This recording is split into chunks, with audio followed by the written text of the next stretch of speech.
আসসালামু আলাইকুম everyone, welcome to Rubaiya's we kitchen. আজকে আমি আপনাদের সঙ্গে একদম সহজভাবে মোরগ পোলাও রেসিপি শেয়ার করব। একদমই ঘরোয়াভাবে তৈরি করে দেখাবো। মানে আমি সবসময় বাসায় মোরগ পোলাওটা যেভাবে তৈরি করি সেভাবেই তৈরি করব। ঘরে থাকবে এরকম সব কিছু মশলা দিয়ে আমি পুরো রান্নাটা শেষ করব। যারা রান্নায় একদমই নতুন তারা চাইলেও কিন্তু এই মোরগ পোলাওটি পারফেক্ট ভাবে রান্না করতে পারবেন সেম রেসিপি ফলো করলে। আশা করছি আমার এই আজকের রেসিপি আপনাদের কাছে খুবই ভালো লাগবে আর সহজও লাগবে। তাহলে আর কথা না বাড়িয়ে আমি রেসিপিতে চলে যাচ্ছি। মোরগ পোলাও তৈরি করার আগে এখানে আমি আলু আর মাংসগুলোকে জর্দার রং আর লবণ দিয়ে রেস্টে রেখে দিয়েছিলাম। মাংসগুলোকে যত রেস্টে রেখে দেওয়া হবে তত ভালো হবে। আমি এখানে মাংসগুলোকে একটু হালকা করে ভেজে নিচ্ছি। মাংসগুলোকে একদম বেশি ভাজা যাবে না।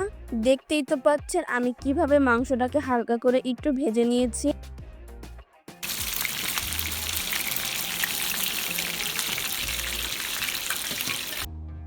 একই গরম তেলের ভিতরে আমি হালকা করে একটু আলুটাকেও ভেজে নিব। আপনারা চাইলে আলুটাকে একটু হালকা সিদ্ধ করে নিতে পারবেন। এই তো আমার আলুর কালারটা চলে এসেছে, তাই আমি এখন আলুটাকে তেল থেকে ঝরিয়ে নিব। এই তো এখন আমি আবারও প্যানের ভিতরে একটু তেল দিয়ে লবণ দিয়ে একটু হলুদের গুঁড়ো দিয়ে দিচ্ছি, কারণ আমি ডিমগুলোকেও একটু হালকা ভেজে নিব। আপনারা চাইলে এই ডিমগুলোকে না ভাজলেও হবে। আমার কাছে এই ডিমগুলোকে পোলার উপরে সাজানোর পর ভাজা দেখতেই ভালো লাগে। ভাজা ডিমগুলো দেখতেও সুন্দর, তেমনি খেতেও খুবই মজা। এই তো ডিমগুলো আমার ভাজা শেষ, এখন আমি তেল থেকে ঝরে তুলে নিব। এবার অল্প কিছু পেঁয়াজ কুচি নিয়ে পেঁয়াজের বেরেস্তা তৈরি করে নিব। পেঁয়াজগুলোকে একদম লো হিটে করে ভেজে নিতে হবে, কারণ এই পেঁয়াজগুলোকে বেশি হাই হিটে ভাজতে গেলে পেঁয়াজগুলো পুড়ে যাবে। এই তো আমার পেঁয়াজগুলো ভাজা হয়ে গিয়েছে, দেখতেই তো পাচ্ছ কত সুন্দর ব্রাউন কালার চলে এসেছে। এবার আমি চিকেনগুলোকে রান্না করে নিব। তেলটা গরম হয়ে আসলে এখানে আমি কিছু গোটা মশলা দিয়ে দিব। 4টি এলাচ, 6 থেকে 7টি দারচিনি, 1টি তেজপাতা দিয়ে দিচ্ছি। এইখানে আমি ভালো কিছু পরিমাণে পেঁয়াজ কুচি নিয়ে নিয়েছি। পেঁয়াজগুলোকে হালকা ভেজে নেওয়ার পর দিয়ে দিব কাঁচামরিচ। কাঁচামরিচের পরিবর্তে এখানে গোলমরিচ বাটাও দিয়ে দিতে পারেন। আন্দাজ করে দিয়ে দিচ্ছি লবণ।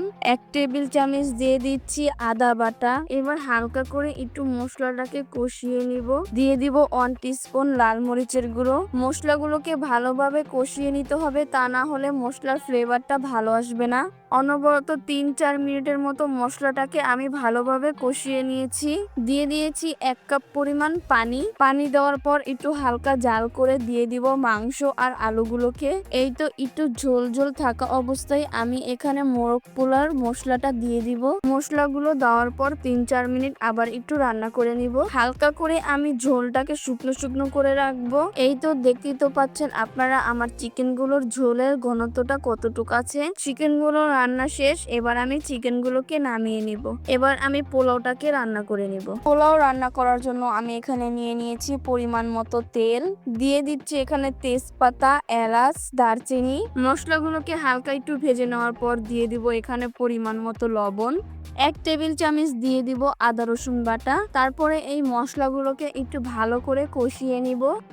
ভালোভাবে কষিয়ে নেওয়ার পরে এখানে আমি দিয়ে দিব পরিমাণ মতো পানি। পানির পরিমাণটা অবশ্যই আপনাদেরকে আমি ভালোভাবে বুঝিয়ে দিব। এখানে আমি 1.5 কেজির মতো পানি দিয়ে দিয়েছি, কারণ 1 কেজি চালে 1.5 কেজি পরিমাণ পানি দিয়ে দিতে হবে। আমি এখানে 1 কেজি চালের ভিতরে 1.5 কেজি পানি দিয়ে দিয়েছি, তাহলে একদম পারফেক্ট মোরগ পোলাও রান্না হবে। তো পানিটা এখন বলক চলে আসলে আমি চালটাকে ছেড়ে দেব। চালগুলো ছাড়ার পর চুলার হিটটা একদম হাই হিটে রাখতে হবে। এই অবস্থায় চুলার হিটটা একদম লো রাখাই যাবে না, কারণ চালগুলো তাহলে লেগে লেগে যাবে।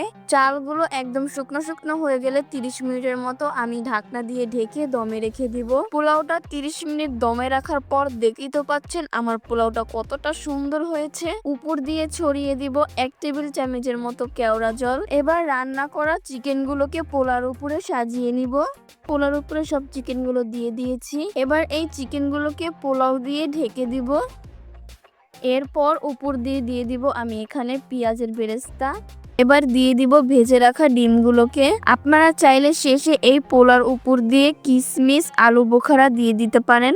এই তো দেখতেই তো পাচ্ছেন আমার মোরগ পোলাওটা দেখতে কতটা সুন্দর হয়েছে আর লবণীয় হয়েছে, মাশাআল্লাহ। এবার আমি মোরগ পোলাওগুলোকে গরম গরম পরিবেশন করে নিব। অবশ্যই বাসায় আপনারা এভাবে ট্রাই করে দেখবেন। এই মোরগ পোলাওটি খেতে অনেক বেশি টেস্টি হয়, সবাই খুবই পছন্দ করবে। আশা করছি আমার এই আজকের মোরগ পোলাও রেসিপিটা আপনাদের কাছে খুবই সহজ লেগেছে আর ভালোও লেগেছে।